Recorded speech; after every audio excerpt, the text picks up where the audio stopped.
Late nights make restaurants feel like catch-alls for everyone else's bad day. Most folks just want a meal and a little kindness. The loud few act like uniforms make people invisible. That night, two men decided to push it, taunting the waitress, grabbing at her sleeve, and tearing the front of her work shirt for a cheap laugh and a cheaper sense of power. What they didn't know, what the room learned in a single heartbeat, was that the quiet man in the doorway wasn't just another customer. He was her husband. His name was Jason Statham. Before we continue, to our returning viewers, thank you. Your support lets us keep telling the kinds of stories that defend dignity and celebrate courage. If you're new here, we'd love to have you. Hit subscribe and join us. And if this one moves you, drop a comment below. Your words matter more than you know. The restaurant was the kind of place that smelled like fresh bread and hard work. Small, warm, tucked into the corner of the city's older district, a haven for people who needed a quiet meal after long days. And at the center of it all was Mara. She wasn't the kind of woman who drew attention with glitter or noise. She was steady, polite smile, kind eyes, hair always tied back so she could move quickly between tables. She worked there for years, knew every regular by name, and carried herself with the kind of calm that made people forget how exhausting the world could be. But that night, calm wouldn't last. The dinner rush had just ended. Only a few tables remained, couples sipping wine, a family finishing dessert, and a table in the corner where two men sat with half-drained beer glasses and too much noise. They weren't regulars.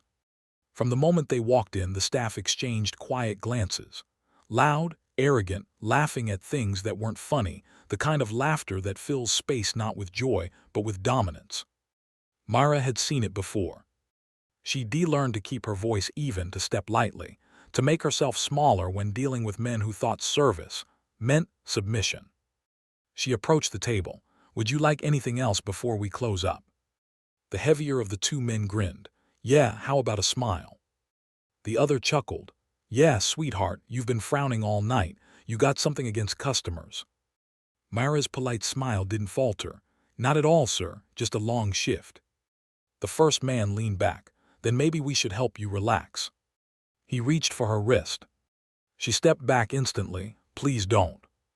It was quiet for a beat, just the hum of the ceiling fan and the soft clink of a spoon at another table. Then the laughter returned, sharper now. "Oh, come on, don't be so serious. We're just having a bit of fun." Mara's hands tightened around her notepad. "That's not funny, sir. Please finish your meal." The man's grin twisted. "Who do you think you're talking to?" She didn't answer, just turned to walk away. But the second man reached out, grabbing the edge of her blouse. The sound of fabric tearing sliced through the air. Everyone froze. The laughter stopped.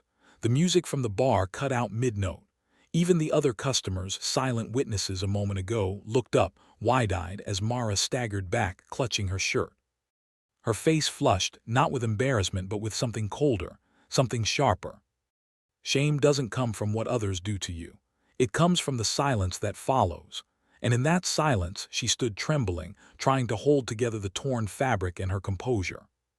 At the far end of the room, the door opened.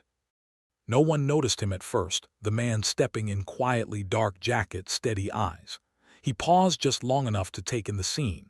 Mara frozen in the middle of the floor, two men sneering, everyone else pretending not to see. He didn't need to ask what had happened. He could feel it, the tension, the way the air shifted around her. He started walking. Slowly. Each step measured. The men hadn't seen him yet. They were still laughing, trying to act like they hadn't crossed a line. "Relax, sweetheart," one said. "It's just a joke, don't make it weird." Jason's voice came from behind them, calm, low, and colder than winter steel. "Sounds like you already did that yourselves." Both men turned. And suddenly, the room felt smaller. Mara's eyes widened slightly. "Jason," she whispered. Her husband didn't look at her yet. His gaze stayed fixed on the two men, his expression unreadable. The light from the chandeliers cast a soft gleam across his face, calm but dangerous. The larger man scoffed. "Who the hell are you?" Jason tilted his head slightly. "Doesn't matter. You touched something that doesn't belong to you." The man barked a laugh. "Oh yeah, and what's it to you?" Jason's tone didn't rise, it dropped, deep and steady. She's my wife. The silence that followed hit harder than any shout could. The laughter died instantly. The room held its breath. Even the bartender stopped moving. The men exchanged a glance, one of those quick, nervous flashes between arrogance and realization. The heavier one smirked again, but his voice cracked slightly. "Look, man, we didn't mean." Jason stepped closer. "You did." He wasn't yelling. He didn't need to. Every word carried the weight of control, the kind of control that only comes from someone who's lived through violence and learned to master it instead of be ruled by it. He stood inches away from them now. "You think you're strong because she's polite, because she doesn't fight back. You mistake kindness for weakness. That's your mistake." The man shifted, trying to stand his ground. "Listen, buddy, we don't want trouble." Jason's eyes flicked downward. "You already bought it." Mara stepped forward slightly, her voice soft but urgent. "Jason, please don't." He didn't turn toward her. His focus stayed locked on the two men. "You okay?" She nodded, voice trembling. "I'm fine." He finally looked at her, and in that glance everything softened. The anger was still there, but behind it was something deeper: worry, tenderness, love. He reached into his pocket, pulled out his jacket, and draped it gently over her shoulders, covering the tear. "Go in the back," he said quietly. "Let me handle this." She hesitated. "Jason." "Go." Her eyes met his for a long second, a silent conversation only two people who have survived things together can have. Then she nodded and walked toward the kitchen. The moment the door swung shut behind her, the temperature in the room changed. Jason turned back to the men, voice steady. "Now, which one of you wants to explain first?" Neither spoke. "Was it both of you?" The smaller man stammered. "It was just a joke, man, we were." Jason took a slow step forward. "A joke?" He repeated the word like it was poison. "That's what you call it, when you humiliate a woman at her workplace." The man swallowed. "We didn't mean it that way." Jason leaned in closer, his tone quiet, precise, every syllable razor sharp. "Let me make something clear. You don't touch people, not to joke, not to play, not ever." He didn't raise his voice. He didn't have to. The authority in his tone made even the bartender step back. The heavier man tried to puff himself up again. "You can't talk to us like that." Jason's eyes narrowed. "Then how should I?" He took another step forward, and the man instinctively stepped back, bumping into a table, knocking over a glass. "Because here's the thing," Jason continued, voice low but deadly calm. "You think people like you run the world. You think noise and size mean control. But control," he leaned in, inches from the man's face, "is knowing exactly when not to swing."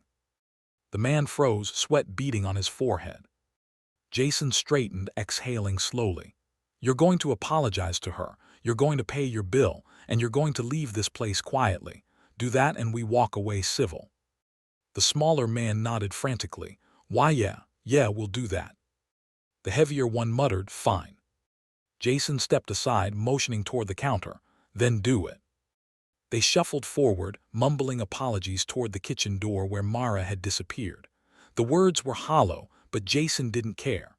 What mattered was the look on their faces, the look of men who just learned there are lines you don't cross, no matter how loud you talk. When they reached the door, Jason added quietly, "If you ever come back here, I won't be this polite." They didn't look back. When the door shut behind them, the restaurant stayed silent for a long time. The tension hung in the air like static. Then one of the regulars, an older man who'd watched everything, spoke softly. "About time someone taught them manners." Jason didn't answer. He just nodded once, then turned toward the kitchen. Mara was sitting on a stool near the back counter, holding the torn fabric together.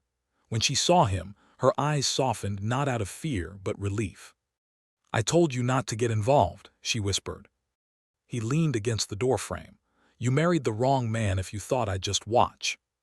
She gave a tired, trembling laugh. "I guess I did." He crossed the room, knelt beside her and brushed a hand gently against her arm. "You okay?" "I will be," she said quietly.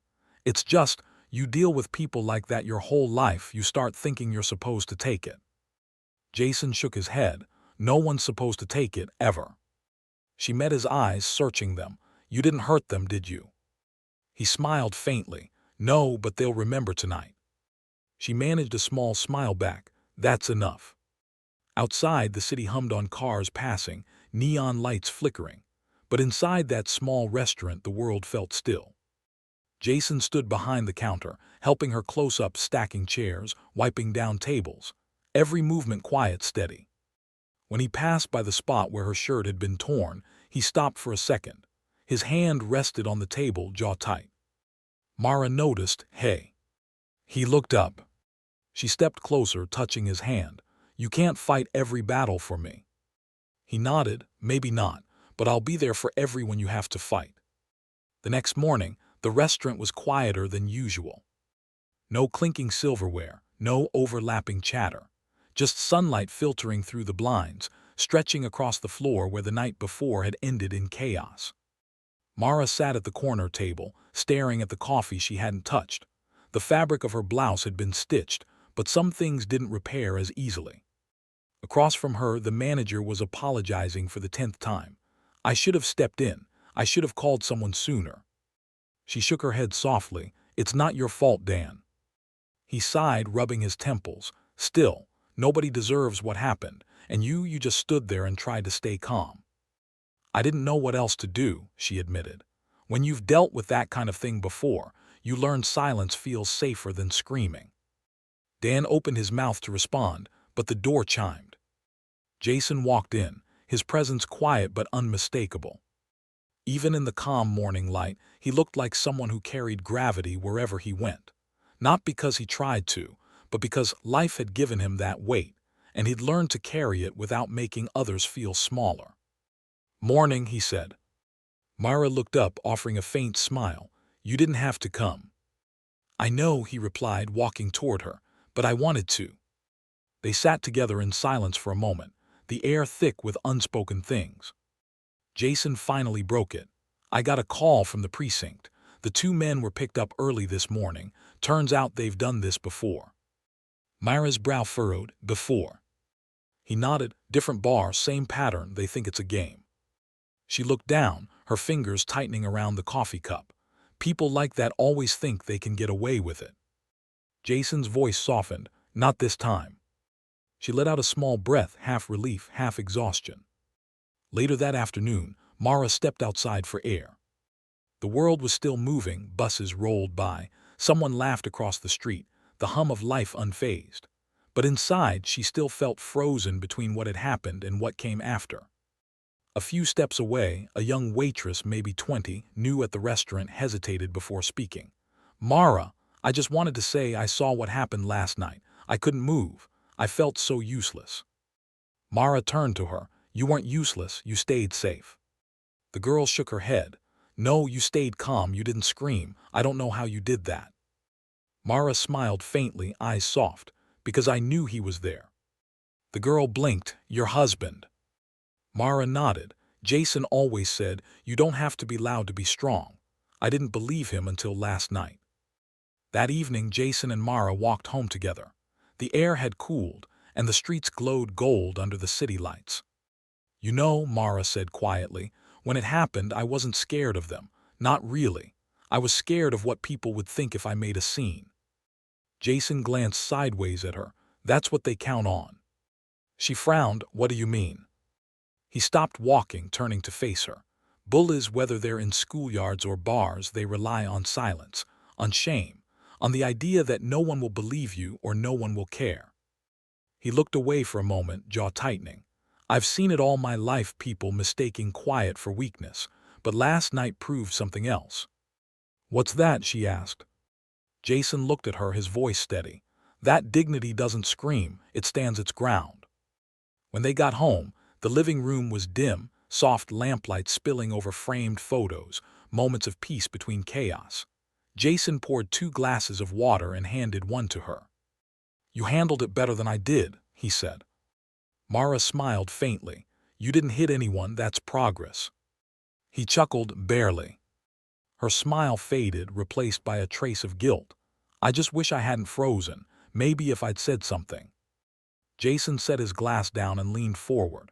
Hey, don't do that, you didn't freeze, you assessed, you stayed composed, that's strength. She met his eyes. You really think so? He nodded. Yeah, I've faced men twice my size who couldn't keep calm under half that pressure. You did. For a while neither spoke. The clock ticked quietly. Finally Mara whispered, you know what's strange? I'm not angry anymore. I just feel sad for them. Jason tilted his head. Sad. She nodded. Because they'll never know what it's like to feel peace, real peace. To live a life that doesn't need to hurt someone else to feel strong. Jason watched her, admiration flickering in his eyes. That's why I married you. She smiled. Because I pity people. Because you still see good in the world after nights like that. Days later, news spread. A customer had filmed part of the confrontation, not the violence but the aftermath. Jason standing between Mara and the men, voice calm, protective, firm. The clip hit social media, and people began to recognize something rare in it. It wasn't a man being aggressive. It was a man defending without destroying. Comments flooded in. That's how you protect someone, not with rage but with control. Respect to this guy for showing what real strength looks like. More men need to learn from this. Mara didn't like the attention, but Jason reminded her, sometimes people need examples, not noise examples. One evening they returned to the restaurant, the same spot. Mara hesitated before stepping inside. You think people will look at me differently? Jason shook his head. No, they'll look at you honestly now. You didn't lose anything that night. You reminded them what self-respect looks like. Inside, the regulars greeted her with quiet warmth. Someone clapped. Another offered flowers. And near the counter, a small card was taped to the wall. To the woman who stood tall when others looked away. You reminded us all what courage looks like in silence. Mara stood there for a long time, reading it. Then she turned to Jason, smiling through tears. You know, maybe something good did come from that night. Jason nodded, his expression soft. Good always does eventually. Later, when the crowd thinned and the restaurant lights dimmed, Mara stood by the window watching the reflection of the city flicker across the glass.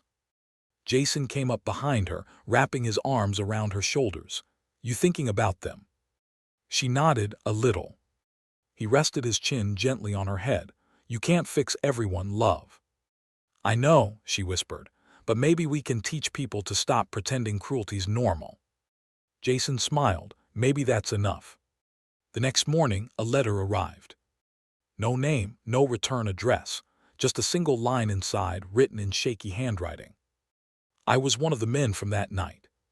I'm sorry. I've been drinking for too long and blaming everyone else for it. You didn't deserve that, neither did anyone else.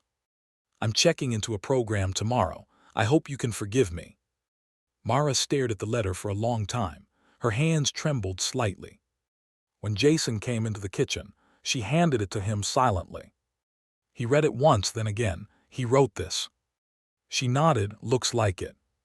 Jason exhaled slowly, setting it down. That's rare. Mara smiled faintly.